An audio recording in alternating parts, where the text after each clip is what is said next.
Welcome to Liquid Courage, candid conversations that give you an inside look into Canada's entertainment industry.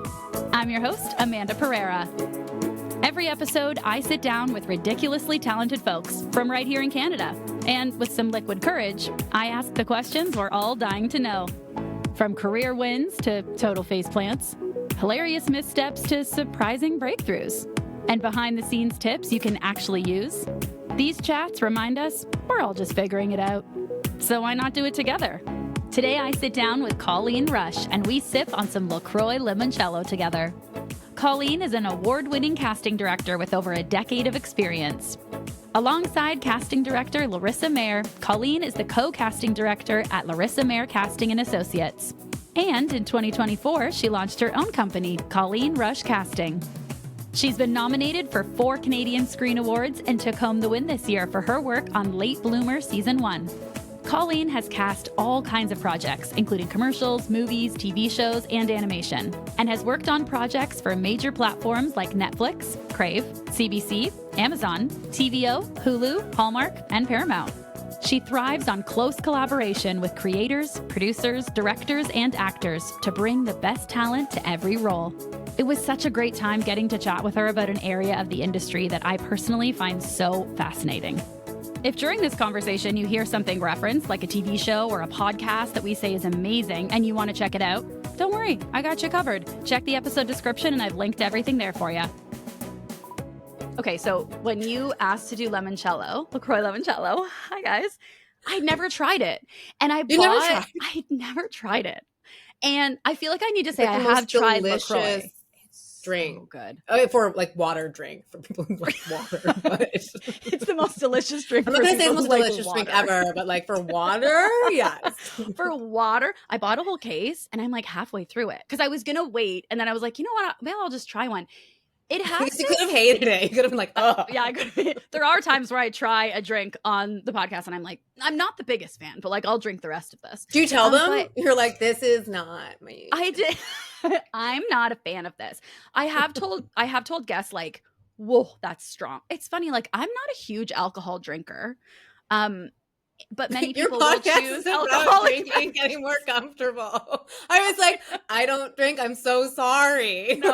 No, that's the misconception. The first person who I had on who was like, oh, but I don't drink alcohol. I'm like, oh yeah. Like I didn't even understand why they were saying that. And I'm like, oh yeah. Like, I didn't think it either. It was when I was telling people that I was going to do this. And they're like, but you don't drink. And I was like, so? They're like, liquid courage, Colleen. I was like, oh, that's alcohol. Right. They're like, I drink the best flavored water. Best flavored water. Hello, LaCroix. Hello. Just know this is for you. Yeah. Your shirt goes so well with the can too.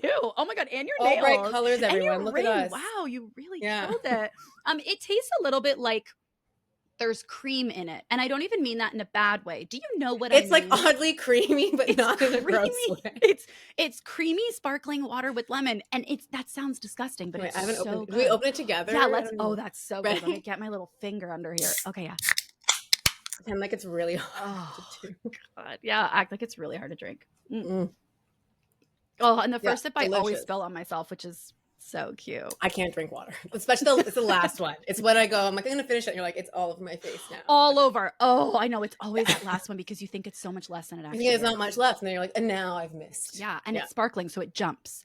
It's like firecrackers. Bouncy it jumps water. out at you. It's bouncy. Sparkling, just bouncy water. It's just bouncy water. Limoncello. So we're thank creative. you. First of all, yeah, we really are.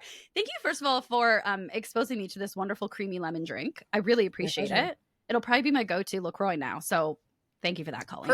Perfect. Yeah. All right. I mean, and I should say for listeners and viewers, like we don't know each other at all. And so you're already adding positivity to my life. And with a beautiful drink. Didn't even know, with a beautiful drink. Okay. So I want to ask you first, you started out pursuing acting before you got into casting. And so I'm curious, like what inspired the pivot from acting into casting? How did we get there? So like when I was like growing up, I was homeschooled, everyone. Hello. And Were you really? I was homeschooled till grade 7. Wow. Yes. Oh, I have so many questions now that I just learned that. Till grade 7. I don't think I've ever shared that on like Colleen, you were a mystery to the internet. Like I try and do my research and you're well hidden. I'm not very public. I don't know. Oh my God, no, you're like my dream. I've always wanted to be it wasn't very internety at the time, not very documented. Right. And I was always allowed to sort of follow like what I was interested in. It's like I have 4 brothers, like all of us, it was the same thing. We were all allowed to like just have interests, and my parents would really support it. So I loved theater. I loved doing plays. Like it was just what I wanted to do. My mom would like she would direct little plays in our backyard with us. Like it was just so much fun and so creative, and like she loved to sing. And so yeah. And so I went to a high school that at the time was a regional school. It was Unionville High School, and it was you auditioned to get in. Oh my God, so yeah! My twin brother, I dreamed of going to Unionville, Colleen. So my twin brother auditioned for music, and I auditioned for drama.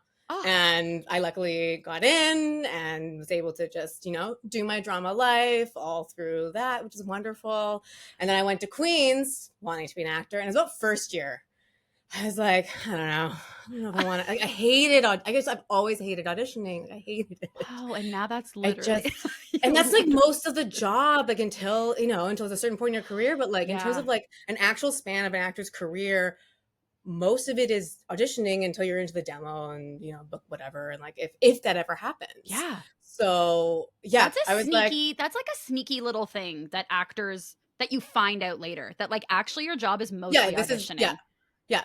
Wild. You want to be auditioning every week. Yeah. Multiple times a week, hopefully. You want to be like having to ask for extensions because you have so many auditions. Yeah, that's the dream. And like you want that problem, or like I'm on set, how do I do this? Like you want that problem. Yeah. And I was like, I don't want my problem to be auditions. Like I don't. What did you hate about them? Yeah. They're just so stressful. They're so hard. Like I respect it so much, but it's like, it's really hard, and it's very active thinking all the time. Like it's a lot of work.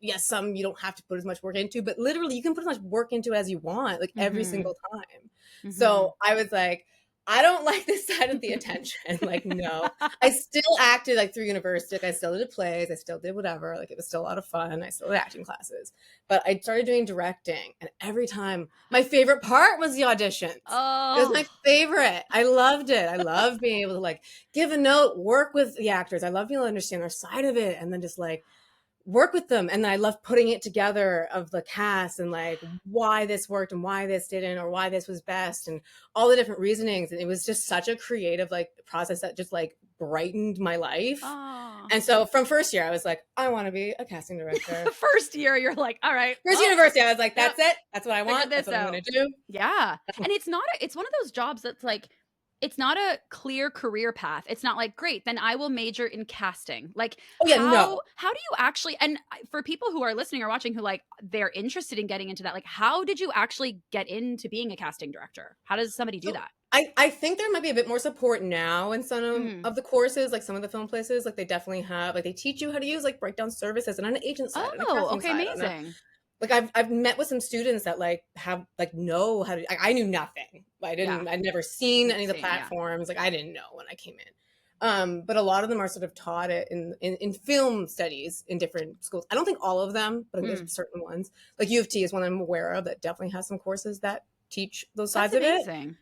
So when kids like self-produce and their students are able to like use those services together, I was like, that's amazing. Like I didn't know those schools did that.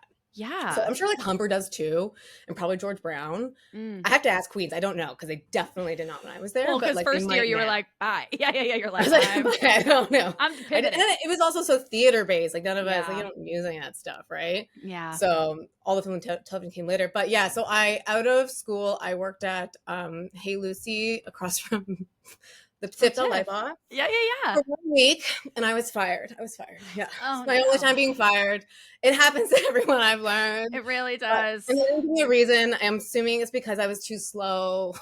Wait, what were you doing? Were you I get really tired at midnight. Like I was a server. I get tired. It's not as nice. Like I just like I'm ready for bed. So.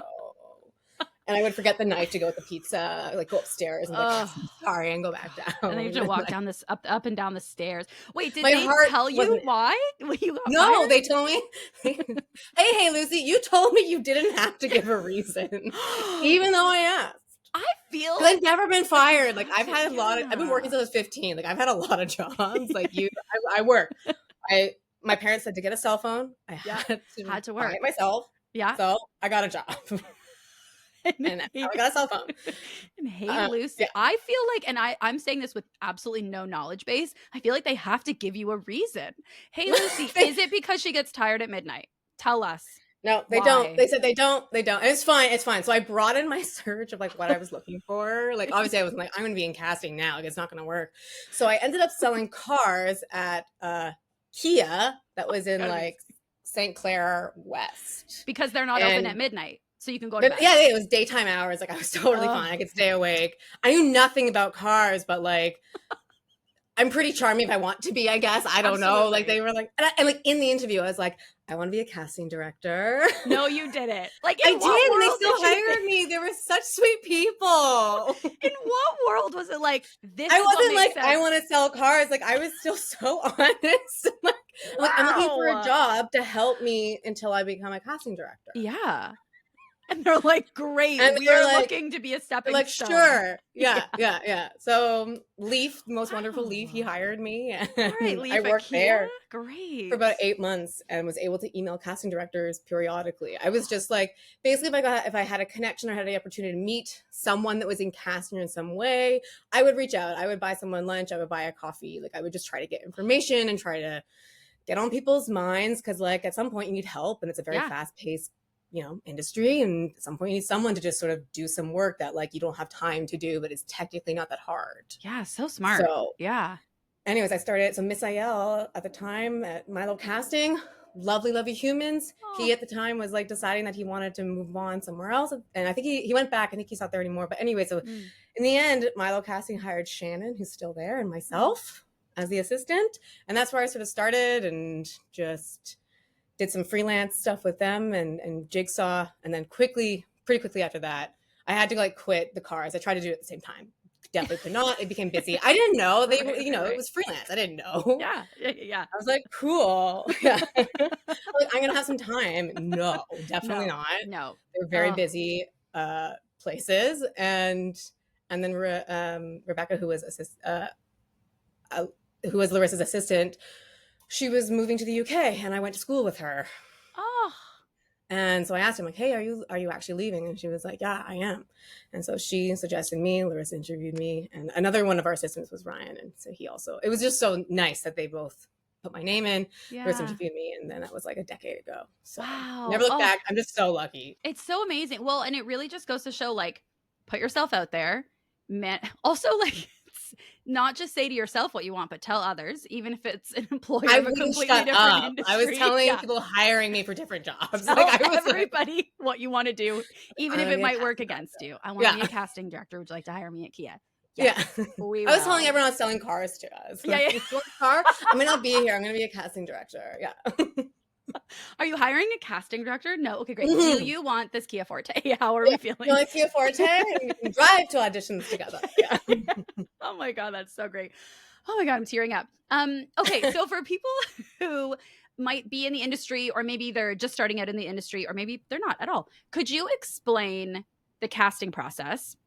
And I don't want to put too much work on you. So at any time, I'll put it into a nutshell, sort of best I can. Yes. But I would love for you, like overview, like, you don't have to get too detailed, but I would love for you to start at like the point where the director, producer, like project team is like, yes, Colleen, we want you to cast our project, until project is cast. What does that sort of look like? And again, broad strokes. You don't have to go too detailed. Well, I do want to say, like, casting directors, like Larissa is constantly interviewing for jobs. Like all the cast directors in the city are constantly interviewing for jobs. Like you are interviewing. I thought I'd avoid auditioning. You're still auditioning all the time. That's the other lie. Like, they don't tell you everyone is they don't auditioning. Tell you that. No, everybody's auditioning all the time. You're having interviews and they're trying to find the best fit. Now there's definitely connections that you make. People come right to you, like that kind of thing. But I just want to, like, cast directors have to work very hard, and Larissa worked so hard to like interview and make sure you're always like putting your best foot forward and doing that. But then once they say like, hey, we would love for you to do it, you then get all of the materials, you break it down. So in a nutshell, casting directors are the go-between so production, they go to network, and then they go to the casting director, and the casting director then makes everything make sense for agents and actors and everything. And then they go to the agents and they pick who gets to audition. And then we watch all of the self-tapes. And now sometimes we do open calls, which then goes to the public, but that's like 10% of what we do. Like most roles don't go there. Excuse me, bubbles. No, also limoncello bubbles. Here we go. Limoncello bubbles.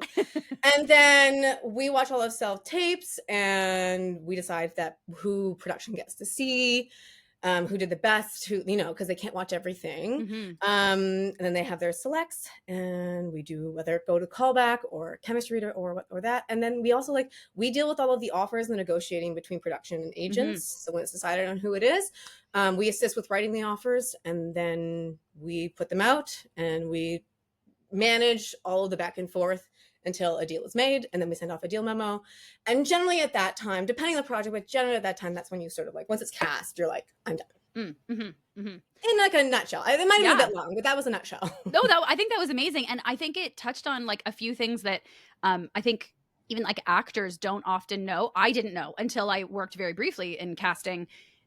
Things like that, not all of the auditions go from casting director over to producer and director. Sometimes if it's an audition where it's you can't even hear the person, or it's just, again, you're always interviewing for a job. So if it's an audition that makes you look silly for referring that essentially to your client, that might not get sent. Or if it's oh, this person's really not right for it or whatever.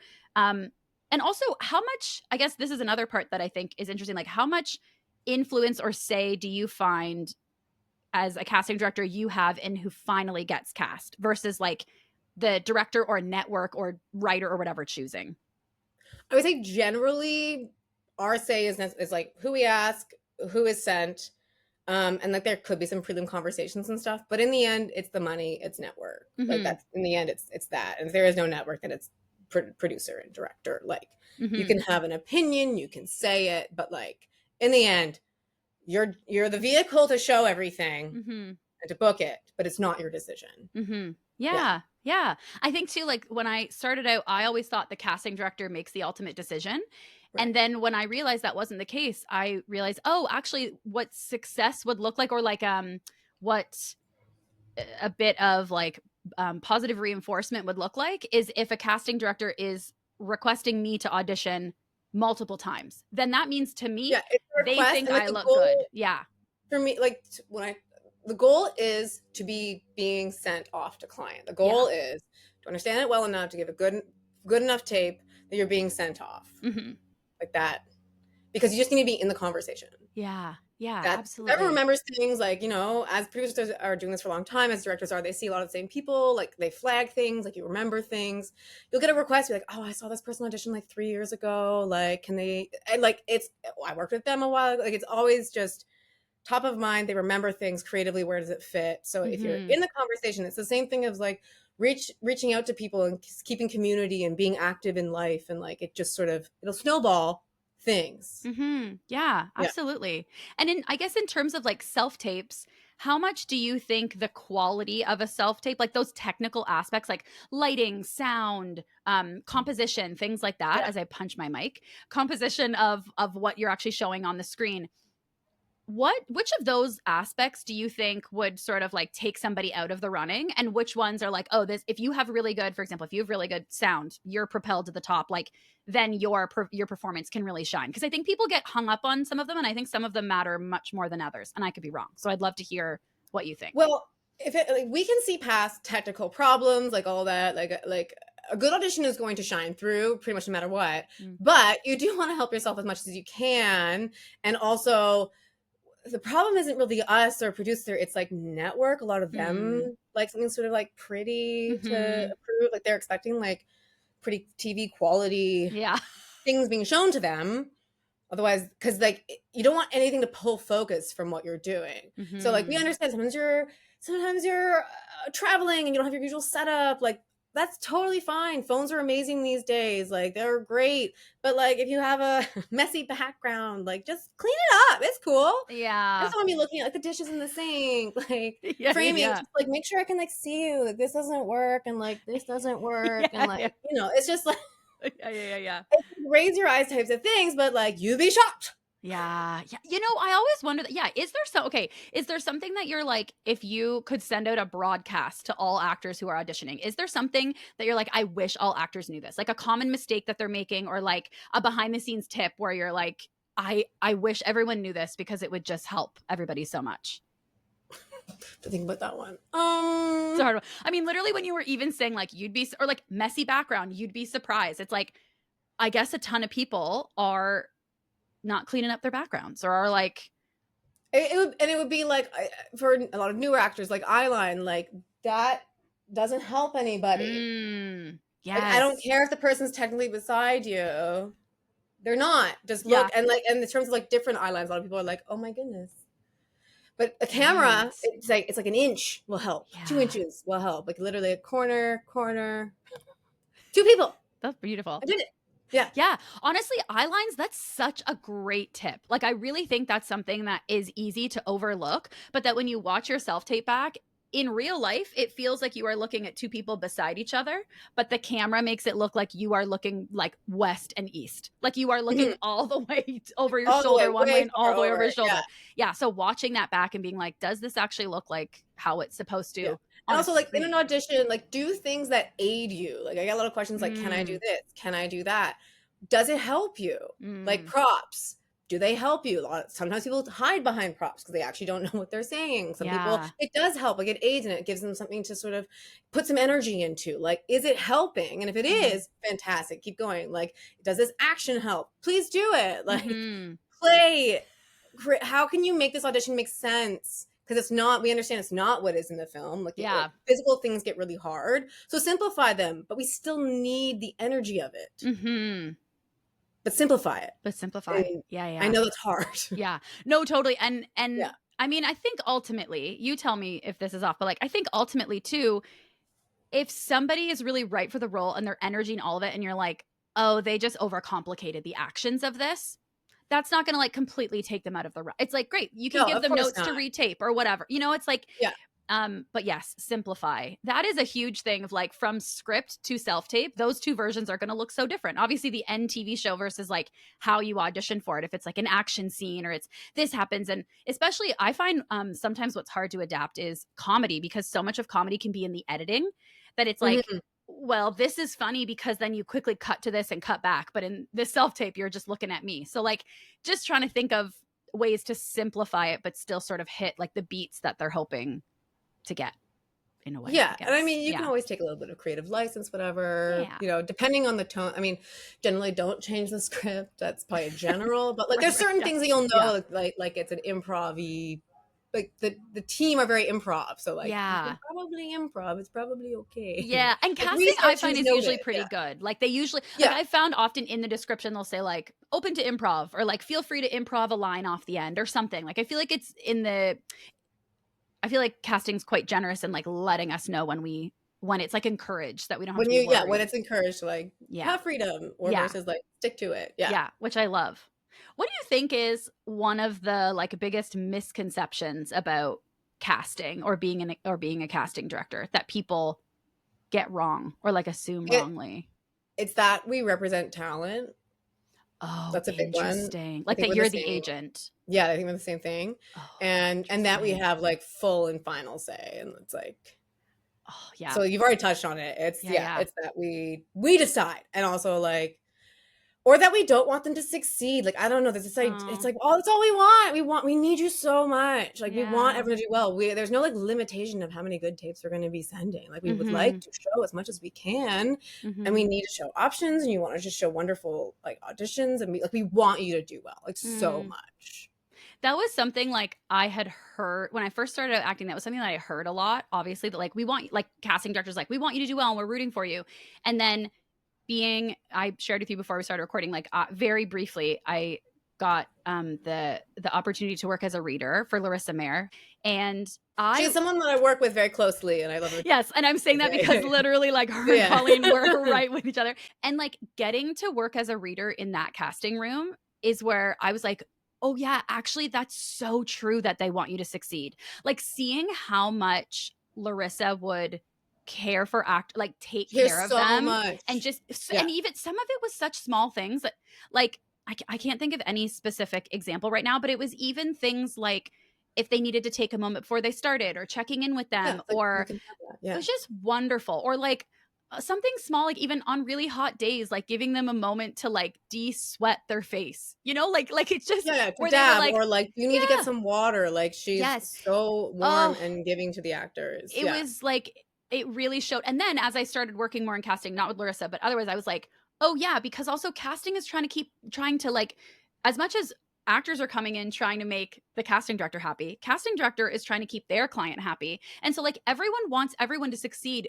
An actor coming in being really good makes a casting director also look good. Like, of course, it's just Yeah. beneficial for everybody. So anyway, but that was something that like once I had a little bit of experience working in casting, I really got to see like, oh yeah, they're number one champions. Like that is what casting is there for. So anyway, but yeah, it was really wonderful to see.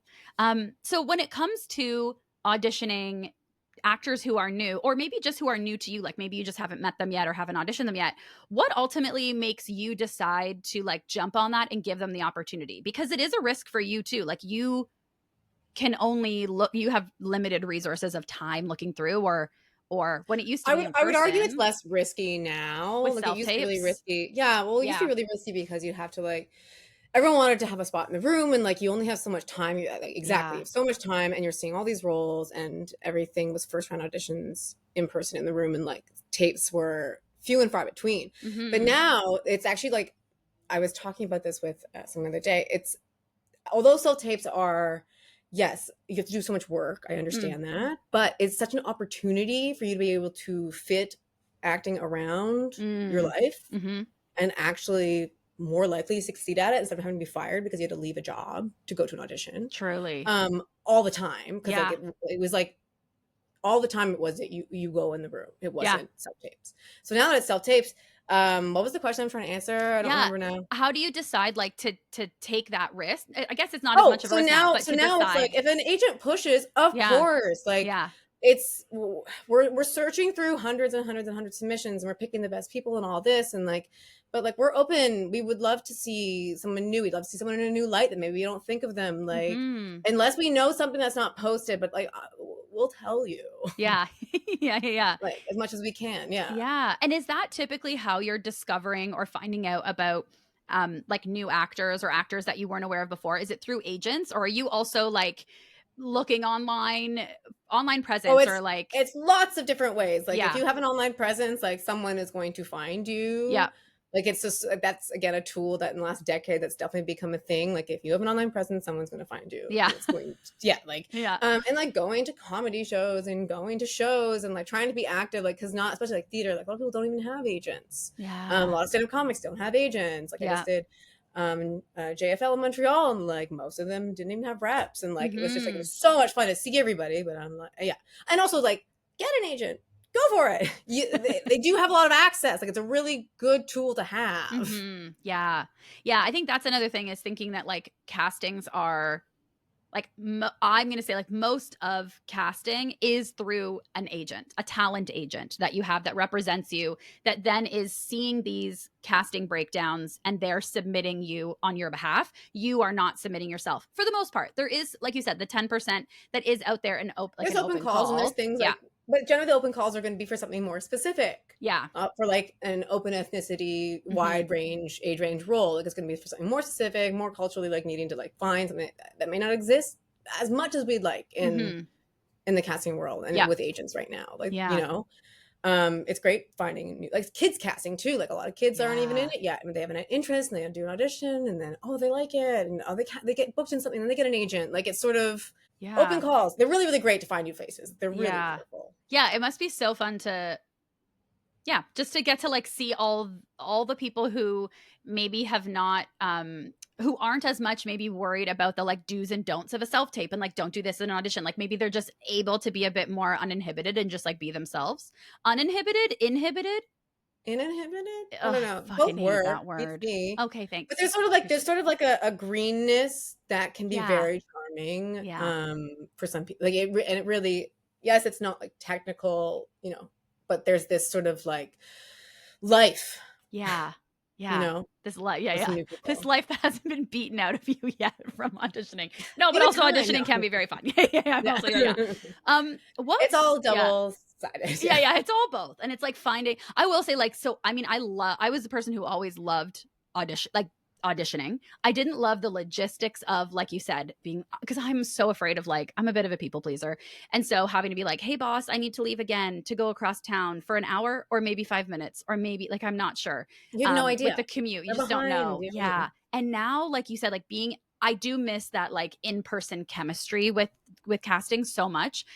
And that one-on-one sort of feedback to be able to like do a take, get feedback, and do another one. However, the mental health, or just like the ability to do a self-tape at home on my own time, is such a beautiful gift. Or I know friends who like really, for them living, I love living in the city, but for friends, like it was not them. And now they're able to move out of the city. Moved out of the city. Yeah. And they're able to like have a backyard and feel calm and still do as many self-tapes as when they were in the city. So that part is so, so beautiful. I love that. See, having a backyard. That's what I'll get a dog when I have a backyard. That's the rule, that's great. Oh yes, I don't have a backyard. Yesterday was with some friends and they were talking about their backyards. Like, oh, I just did this to my backyard. And I was like, I have a balcony. And I put a candle on it the other day. That was an espresso martini, and that's my balcony. And it's very and cute. That was my beautiful and backyard. That's my backyard. It's a balcony. Yeah. What's been one of the hardest projects to cast in your experience? One of the hardest ones to cast. Probably this wonderful series called Gangnam Project. Yeah. It needed Korean triple threats because it was like a K-pop. It's a K-pop series. Yeah. And everyone had to be local. And so it was so much fun. Like, do not get me wrong, but it was a lot of open calls. It was a lot of like trying to find, because it was really important to all the stories and all the backgrounds of everyone, that it was like they could speak Korean, that they were authentically Korean, and also be able to sing and dance, triple threats, really, really well, and local, and act and local. And it was just like, it was so much fun, but it was very challenging because it was not just like one, it was like all of them. Yeah. Yeah. Pretty much. Wow. Oh no, totally. And like, I'm sure that it was so rewarding when all those puzzle pieces came together and you're like, you're like, yes, did it. Yes. Yeah. Oh, I love that. Ensemble is done. Yeah. Ensemble. Which projects do you like especially love casting? Is it a type of project? Is it like projects with child actors, or like comedic series? What do you love? Kids are some of the most rewarding people to cast. They're just, there's this like freshness and happiness, and like watching them grow. Like, it's so an audition. It's just like there's something with kids that's just like, it's like the happiest thing. It's so much fun. In terms of like, I love doing all of them, obviously. Like, I really do. It's casting. It's all creatively feeds what I love. I do love a long form. I love a series. I just love being able to get comfortable with producers and directors and the team, and like there's some normalcy that comes with all the craziness. So I love that. And then you get the same thing when you start working with like different producers that do film and then work on them with multiple projects, so you get some of the same teams and stuff. And I love working with the same people and seeing that. And it's the same thing, seeing them grow and change and be in different jobs and just living their creative lives and like showing the world that we can have lives doing this. So nice. I love that. It's so nice. No, there's so many parallels to like acting, because it's nice when, you know, if you go in to a TV series and you're acting for one day as a character, it's lovely. But then getting to be a recurring character, you get to settle in a little bit more, and you get to know the crew, you get to know the cast, you get to see everybody again. And it's like, you know, similarly to being able to just like work on a longer series where it's like, it's kind of like camp, you know, you all get together and it's intense and you build these relationships and then it's over. I never went to camp, but I just feel such a connection to them. Never went. I mean, it's like a theater show. It's like any type of exactly, a cast contract job, and it's like you all experience it together and love it together, and then it ends. I know, it's so, and you don't know if you're going to come back together. Did you ever go to camp? Now I'm curious. Not really. No, not really. No. I did like some day camp stuff when I was little. Oh, yeah. Okay, day camp is still fun, and you still get to sleep in your own bed. I just realized, can we just circle back a bit? Okay, homeschool till grade 7, and then grade 8, you are thrust. So grade 7 was my first year in school. Grade 7. Yeah. Oh, that's a hard year, isn't it? It was. I mean, I'm very glad I didn't wait until like high school. That developmental, that would have been just like socially, like, oh my God. Yeah. So like grade 7, 8 gave me the time to like get used to just sort of the social aspects of being a kid and being in school Yeah. and like the format of what school is, because like homeschool is my parents are both teachers, so at least I was being taught by people that understood how to teach. Who knew the curriculum and knew how to teach. Yeah, Yeah, exactly. So my dad worked as a teacher. My mom took time off and taught myself, my twin brother, and my younger brother, Kevin, who's 2 years younger. And then we went to school eventually. And but then like high school, it was great. Like I got most improved student grade 8 because I had a really tough time with the format of school. Yeah. It didn't make sense to me. And it just took me a while, but I caught up. We got there. 100. Oh my God, look at you now. Yeah. And also, like my twin brother's like so smart and so good at school. You're like, we have the same genes, you ass. Yeah. Or like, yeah. Almost. Very different. Yeah. Also, I could understand because like traditional education just, I can't even blame the drink. It's creamy. It's a little too creamy for me to be able to speak you could have put properly. something in it. We don't know. I did. No, I didn't. Mm-hmm. Well, because the traditional education system doesn't really support like the beautiful thing your parents were doing, where it's like, yeah, you need to learn what you need to learn and also follow your passions. Like, what are your instincts? Traditional schools, like, also, no, you have they to had learn some geography. traumatic times in their elementary school lives. My mom's from Ireland. So there was nuns. Yeah. My dad was from like Old Town Montreal. Anyway, they were just like, they didn't have the best time in elementary school. Yeah. And they were like, why don't we? Because they're like, everyone catches up by about 10 or 11, so we'll just teach them until then. I love this. Yeah. Wait, and was it like, were you and your twin brother in the same class when you? Yes. Okay. Yes, did we that were make it up easier until a bit? I think it was definitely helpful for the transition for us to be together. Like, they made sure we stayed together, grade 7 and 8, and then he was like a squash pro at the time, so he like ended up focusing on that and went to a different high school, like more local. And I went to Unionville and traveled 45 minutes an hour every day. No. Whatever. Oh man. Oh my God. I also didn't know you were a twin. Like, so many things I'm learning. Oh my God. I'm a twin. Yeah. You're a twin. Yeah. We look nothing alike. Well, we do, but like we don't. People think that it's like my husband if we go out. And I'm like, oh, fun. No. Yeah. You're like, well, no. But he can He's favor like the meal if we're like dark eyes and tan. Oh, like tan. Like I don't tan. Yeah. And you have like very light eyes. Light Yes, hair. I'm saying this for people who are listening if they're not watching, as I just Just describe what you light. look like. Yeah. Light. Also, you kill the curtain bangs. I would love a curtain bang. That was something else I was distracted during my research of like watching you in interviews. I'm like, these fucking curtain bangs are killing it. You know what? I got them a few months ago and I can't go back. So no, I don't think you should, unless you ever want to. But otherwise, like, you should keep those. They look so good. Only a few months ago, eh? Oh. Only a few months ago, yeah. They were very short and they're getting longer and Oh, I'm gonna end up being a full shag at some point. Like, it's gonna happen, and I'm gonna take it too far for sure, and have no hair left. Dare to take it too far. You know what? That is one thing. I don't experiment with my hair as much because I don't want to have to get new self tapes. And that so I would say do it. Really? But I had the exact same. I had very long hair, like white, like basically I put it in my pants, like it was so long, and it was just like one length and middle parted and whatever. And then I believe I cut it to here first. Yeah. That's one of my favorite lengths. To here. Oh yeah. And like that was fun, but it was like you have to style it to be cute, otherwise you look like Lord Farquaad. Like if you just let it like stay, it's just like a Lord Farquaad type. Yeah. Sort of. I was like a bob for many years, actually, and then COVID hit, and then I couldn't get a haircut, and my hair started growing, and I was like, sure. I hadn't had it long in years. I was like a straight bob for a very long time. Okay. But I actually found that straight bob made people reacted to me differently. They thought that I was like very serious and my hair is naturally very very and bald. So was mine. Yes. So people were like pin straight, like no curl will stay. Yeah. Never. I wish I could invite a curl into my life. She leaves. And everyone's always like, yes, you can. No, you can't. No, I literally can't. Yeah. No, literally yesterday, someone's like, it took me 2 hours to straighten my hair, and that's just your hair. I'm like, how long does it take you to curl your hair? Nothing, because you wake up with nothing. A curl. You can't do it, and I can't. Them. Do it. Yeah, they can. Yeah, them. Well, them, and like growing up, you always want what you can't have. But I was an Irish dancer. We're gonna give more context. Yes, you were like and I had look the like full an wig idiot. and But the like bouncy. where like you keep your legs straight. Yeah, and no arms. Yeah, no arms. Arms beside my side. No arms. Yeah. I used to watch videos of Riverdance. Yep. Loved it. Like, loved. I'm part Irish, and I think I felt a connection. Even Of though, course. like, Did you see Riverdance when it was touring and it came to Toronto? No, I wish. No. Oh, I did. It was so much fun. And there was all Oh. these like young Irish dancers like in the front row, like taking pictures at intermission. They were so excited. I mean, like they were like kids, but it was so great. I didn't expect to love it as much, but I was like, Yeah. I'm back.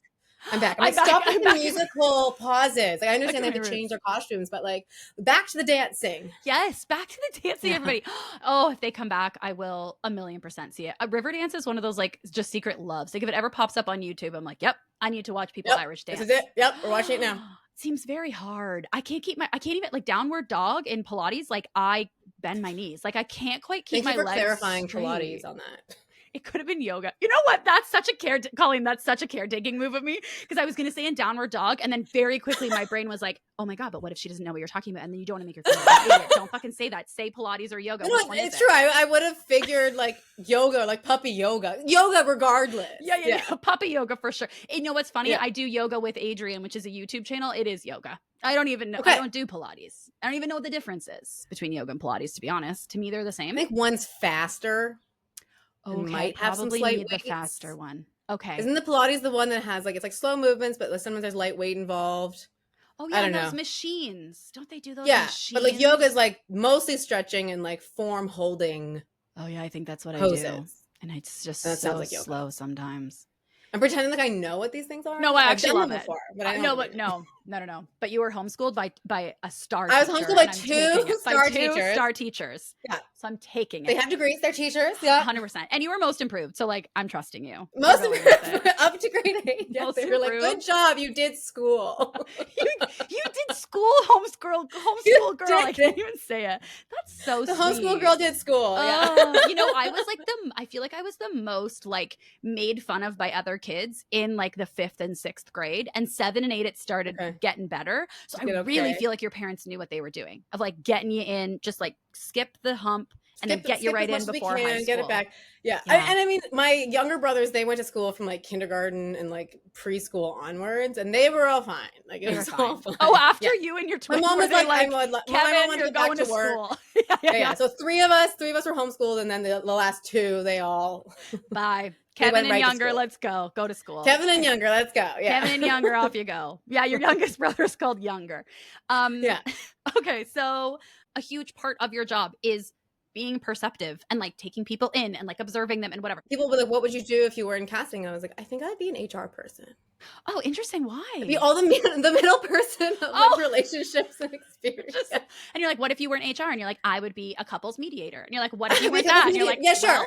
It's literally like it's all like middle person of the other I would human. be a child of divorce, and I would Yeah. help my parents. Just like always the middle. Oh, and you're the middle child. Oh my God, so no, I'm not. I'm the oldest. I'm the oldest child. You're the oldest. Oh wait. Child. Yes. Okay. So the twin, we're born on 2 different days. Threw me off. We're an hour and a half. We're an hour and a half apart. But I'm older. It counts when you're on older. 2 different days. 100% you're older. Yeah. And you're most improved. He I'm most started. improved. Listen, he might have been doing really He well was from the just beginning. straight A's, and they're like, here, but graph wise, that's a plateau. Okay, you want Yeah, to yeah, start yeah. at the bottom, and you want start at the bottom, and then you look so good as you work your way up. Oh, exactly. Yeah. So good. That's the thing. When you start a job, be mediocre. Tell them you want a different job. Yeah, don't and then try. you will And then they still hire you. That's great. Yeah, tell them you don't want to be there. And then your first day, you are going to impress them so much. Like you made it to work. You're here. What do you set do? the bar as low as possible, and then you can. You remembered our address. Oh my God, that's so funny. What do you think is like what's one of the most challenging parts of your job for you? Would you say? Not for you. I don't mean for you specifically. I just mean like as a casting director. What do you think? I'd say like one of the what's one of the most challenging parts? It's probably it's probably working from home, but it's both a gift and something that's really hard. So like it's wonderful. I'm able to do everything and whatever, but there is a connection that's lost, and like I think that everyone's gonna like I've become such a phone person.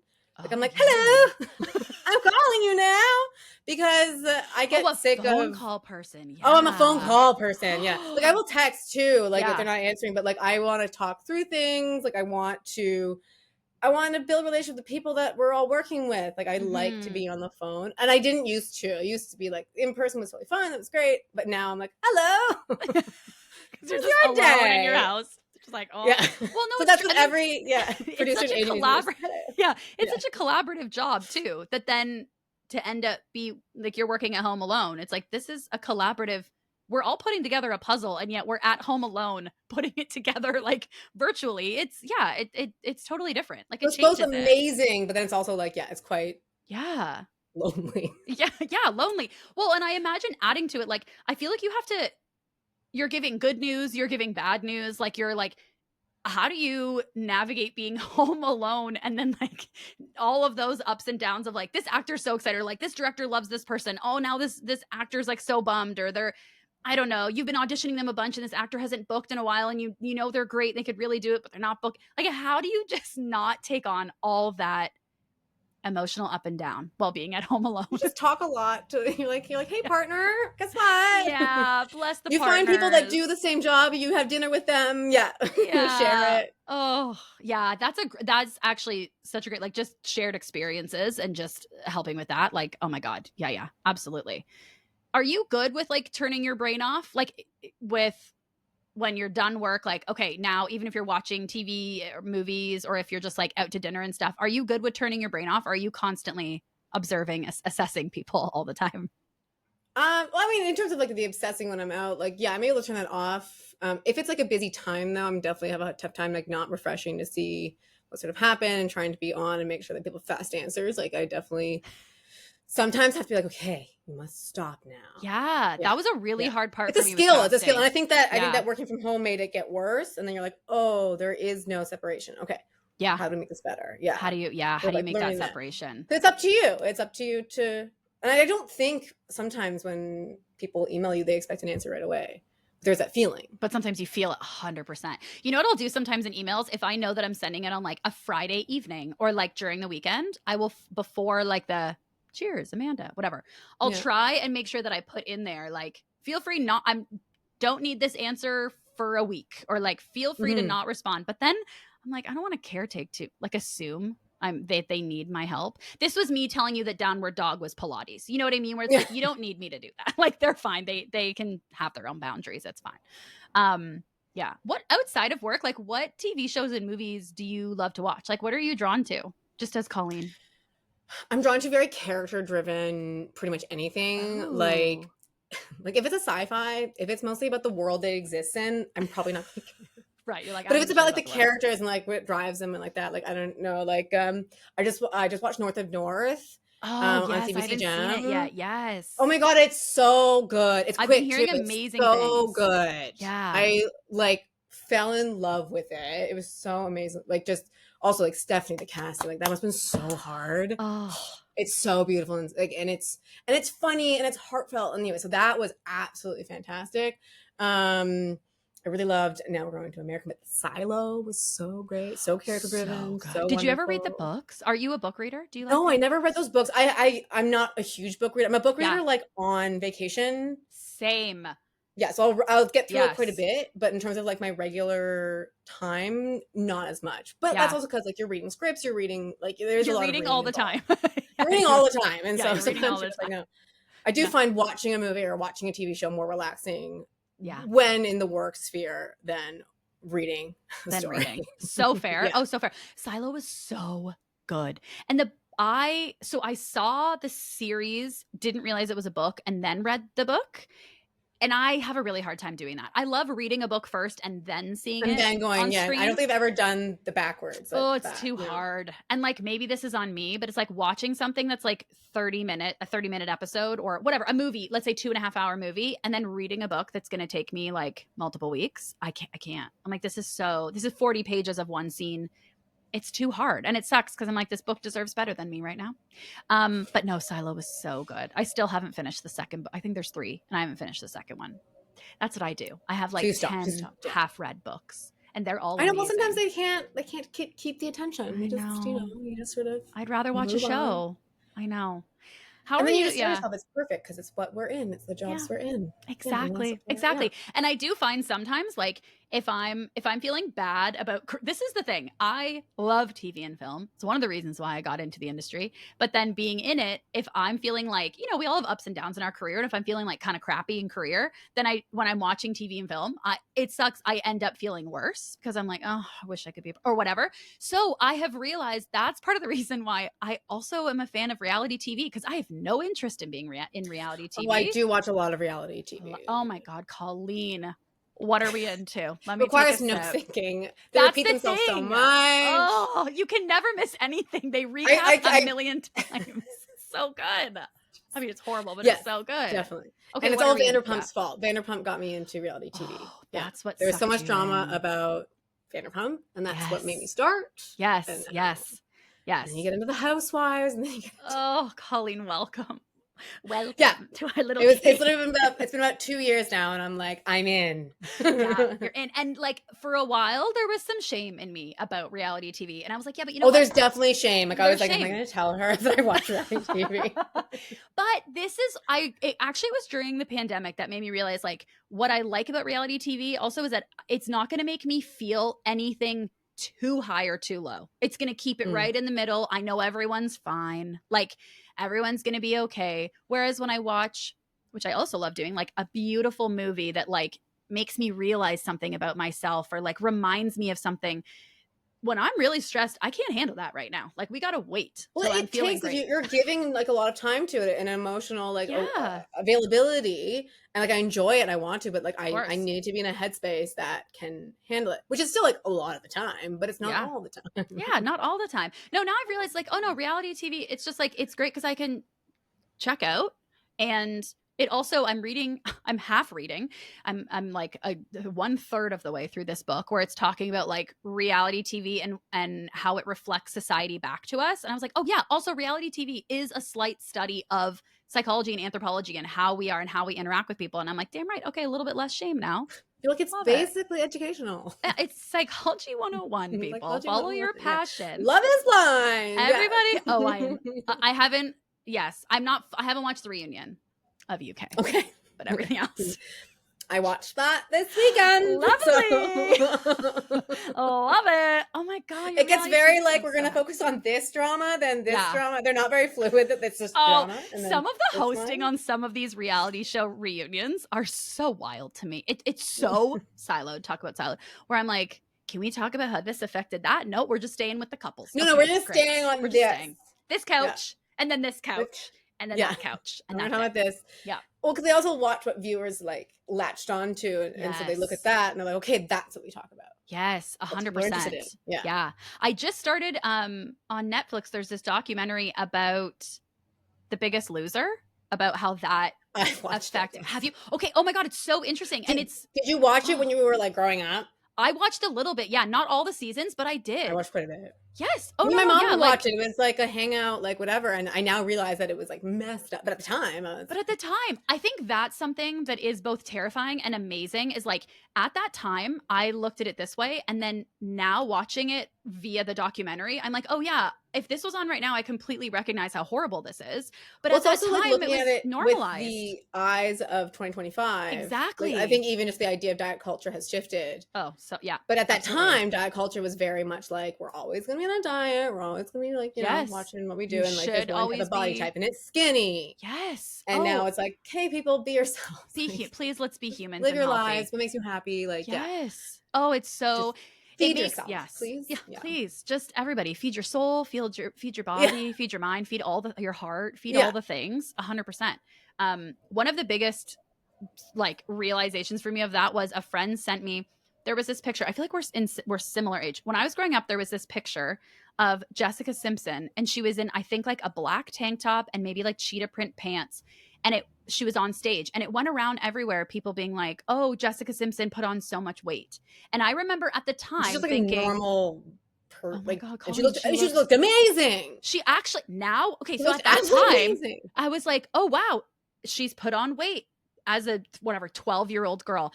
Now when my friend sent me the picture, she's like, do you remember when this was told, like we were told that this was fat? When I look at it now, she was thin, like It's absolute insanity. And I have the same eyeballs. What is changing? Anyway, so now I just try and think like, what is my Jessica Simpson photo now that in like 10 years I'm going to be like, oh, Amanda, you need to look at that differently. Yeah.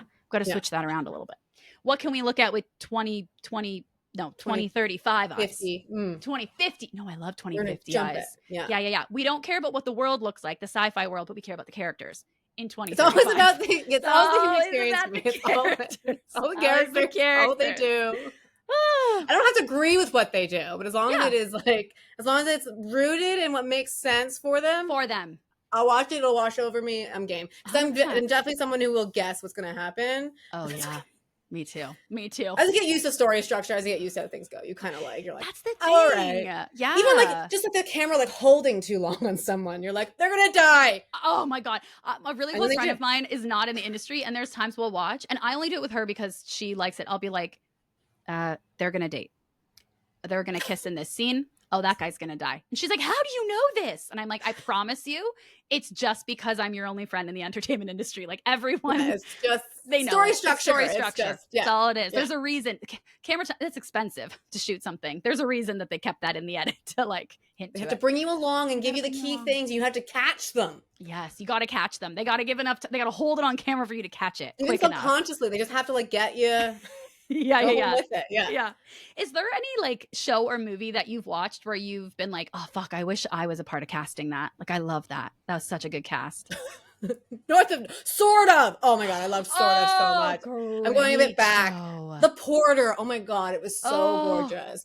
But also like, great job, everybody. Like it was just perfection. Like it was just applause. And Sort of was like one of those shows that you're like,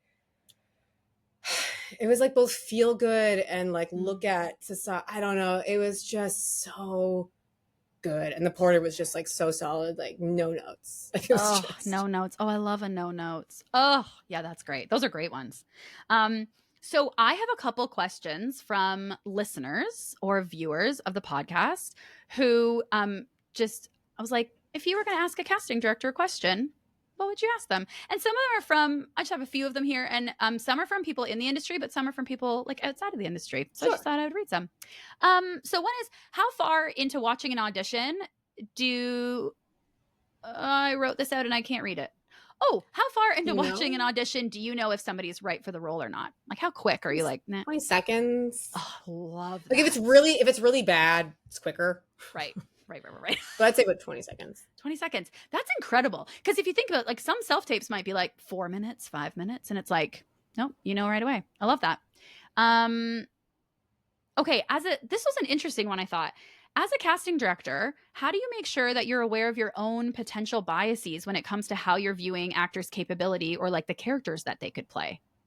I thought that was really interesting. I think you take breaks, and you also you take breaks because sometimes it can get kind of monotonous. Right. Just sort of like listening to the same thing over again, switch roles, that kind of thing, because it does keep you sort of like alive and awake. Yeah. Sort of going back and forth a little bit. At least that helps me. And then I like to having the bias is one thing. It's being able not to see past it, which I think the goal is that we can. So if you're doing a good job, that should be enough to convince me. Like, I know there's certain comedic actors. I'm not going to name who it was, but he's known for very much comedy and everything. He did a very serious audition for us, and he had to cry. And like, we weren't like, no, you can't tape. It was just like, I was like, I'm not sure he's gonna be right for this. And then he absolutely killed it. But like, the bias didn't stop it. It was just sort of like, it's there. Yeah. And also like, I think people get really like caught up in being like pigeonholed, and everything's gonna pigeonhole you in some way. It's always like, whether you get bangs, whether you don't have bangs, whether men have a beard or not have a beard, like whatever. Whether I have my bob, everything. Your bob, whether you have, like, it's all gonna sort of happen, but it's all constantly flowing, and it's all just sort of like what you do, and like in the tape, and how, I mean, a self-tape is supposed to be as close to you as it can be in terms of like distance, because we're trying to get honest moments, and we're trying to have you understand what's happening in the scenes and know the turns and know, or just watch people have a conversation in different like levels, like whether it be MOW, like a bit bigger but like not huge, and whether it be a drama, which is usually a lot slower and more subdued, and then like a comedy, which is generally up and up. And again, it depends on the network. It depends on the different tones of the things and whatever. But all of it is existing in honesty with what exists within you, and how do you feel what's happening to these characters, and what is your understanding of this character? Because we're casting you. Yeah, I love that. I get off of your question, but anyways, that's what. No, no, I think that's great. And I think also, like, you know, you, like, casting directors and then talent agents, like, can work so closely. They have a great relationship, and leaning in on that relationship. Like, if I would imagine too, if like a talent agent has an actor who is like always being seen for comedy, and then they submit them for this drama, and if casting's like, I don't really know, like, but if the agent is like, no, you have to see them, like the talent agent's like, you got to see them, they can do this, leaning on that relationship, then it's like, oh, you trust them and their opinion and their integrity, and it's like, great, then you can see them. So again, it's like, it's a self-tape. It's like, of course I'll watch their self-tape. Like, yeah, can't speak for like everyone, but from like my team and what I know is like, you know, what I work with, like, that's what we'll always say. Yes. Yeah, I love that. I think that's great. What's the most difficult genre to cast, and what's the easiest genre to cast? Is there a harder, easier genre? I actually don't think there's an easier and a harder. Yeah. To be totally honest, like, it's like comedy. Not everyone can do it. They really can't. There's a lot of timing. I know you mentioned like all the cutting and stuff, but like there is a timing. There's a timing that you must have, regardless of the cutting. Yeah. And the pacing, and then drama. It literally, it's who is right for the part and why, and finding it. So I don't know if there's an actual like genre, like in like audio, anything is like, it's just your voice, but that's, again, it's just a different type, and you learn who's able to use their tool. And yeah. Also, I think you should do voice acting. Your voice is fucking incredible, Colleen. Oh, have you ever done voice acting? I have not. I have not. No. I have not. But I think you shall, and I think you should. I think maybe you should cut it. Yeah, you just have such a good voice. Wonderful. Okay, so I do have one last question. When auditioning for a character that only has a few lines, what's the best way for an actor to approach these auditions, especially if there's not a lot of information? A very good question. In the character description. Yeah. Okay. So when we're casting, every single role has to be good. We want everything to be good. Like, you do not want that one line person coming into the film and they're not being good.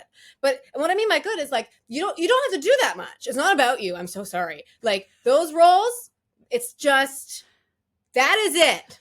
And so just say it, mean it for the moment, but it's not about you. Yeah. Like, you don't, the biggest thing is people making too much. Yeah. Of that one moment. 100%. Yeah. Adding too many lines before and after, adding these long moments throughout, just it's quick. Just quick. Okay, quick. And like, should they give, if it's one line, for example, and they're not really sure of the character, multiple takes? Go for it. Multiple takes. Okay. Multiple takes, I don't have a problem with them. Like, I mean, but they, like, multiple takes, especially with the small one, like, yeah, give us like 3. Make sure they're separate, because if one is like, what was that? We can just hide it. We have to edit it. It's easy. But even multiple takes in like bigger roles too, if you're sort of unsure of the tone, like, you know, sometimes network isn't relayed. Sometimes there's not a lot of people attached that's relayed, and you really don't know. And that's great. But they have to be different enough. Yeah. It cannot be, I like that moment better. Yeah.